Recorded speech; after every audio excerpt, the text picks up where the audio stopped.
Ayan mga kaborda, ngayon umaga ay magsasample tayo ng mga barong. Ayan. Nagsasample tayo mga kaborda. Kasi matagal naman itong ginagawa nating sample. Magli-layout tayo sa mga gagawin na mga pangalan doon sa kabila. So yun ang gagawin natin ngayon mga kaborda. Kasi yung sample natin ng barong matagal matapos. Kaya habang umaandar ang makina yung sample natin, nagle-layout tayo.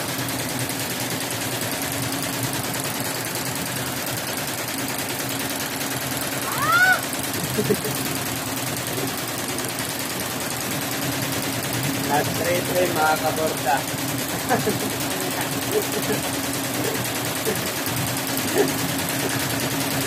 So, sisilipin natin sa kabila kung anong mga ginagawa nila. Kasi yung nag-ooperate dito, nasa kabila nagpupunta ng mga barong. Kasi yung operator natin doon, may importante mahalagang lakad. Kaya ako munang nag-operate dito, tapos yung operator natin dito na pamangkin sa harang sa kabila, anong ginagawa nila dito sa likod.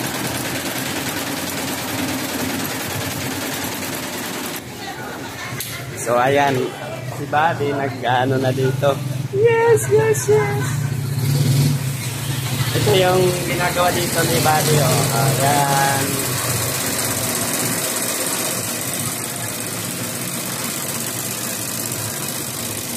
Yung dalawa dito nagsisit up ng mga gagawin nila.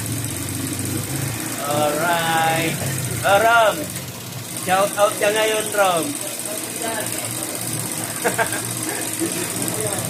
Shout out sa mga magpapa-embroidery. Ayan. Pagawa na kayo. Mabilis si Rom maggawa.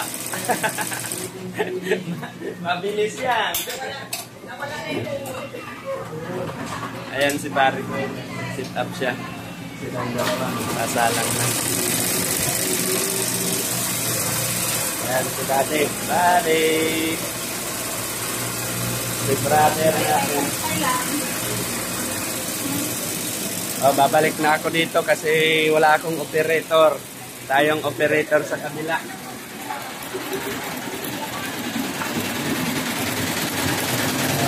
Ito yung ginagawa natin.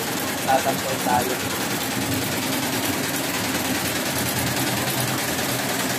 Ate Beth, shout out!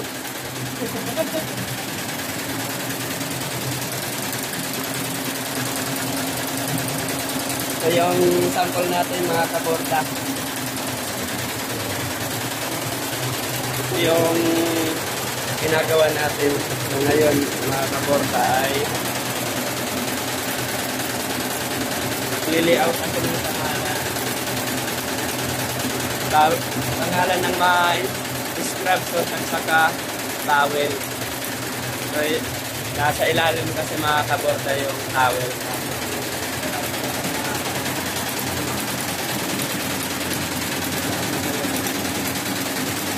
Ito pala. Nandito mga kaborda.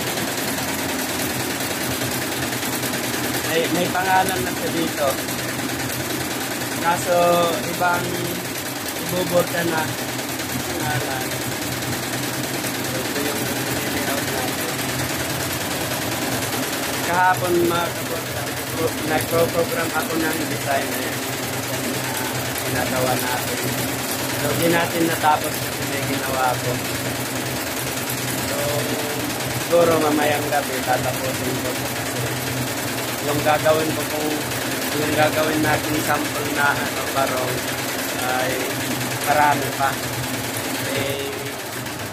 Kukunin mamayang hapon yung matatapos. So ang matatapos natin Bali, pang-limang sample pa lang yun na nakasalang. Ngayon, bali, 16 pieces na barong dami pa, siyam pa mga kaborsan. Ang gagawin natin ngayong araw, sana matapos natin pagtapon. So yun lang mga kaborsan, ay mag-uumpisa na ako kasi i-out yung gagawin ko. Yung pangalan ng instruction at saka pangalan ng towel. So dito ko natatapusin yung video natin mga kaborsan. So yung mga nais magpa-embroidery sa DMTH, ang ginagawa natin mga kaborsan ay rekta sa sa damit, yung mga logo nyo, kagaya nito. So ayan, kagaya nito mga kaborsan. Ayan. Ayan mga patches mga kaborda, ito patches ng perpetual. Kaya naman pala natin gawin. So nag-sample tayo kasi may nagpagawa sa atin. Ayan mga kaborda. So yung mga nais magpa-embroidery mga porter mga kaborda, rekta na lang kayo dito sa DNT embroidery mga brand natin. So yun, yung mga nagchat-chat sa atin, mas maigi mga kaborsa, tumawag na lang kayo sa number ko po. So wala namang ibang makakausap kundi ako at saka yung partner ko, yung asawa ko. Ayan, nag-trade mga kaborsa.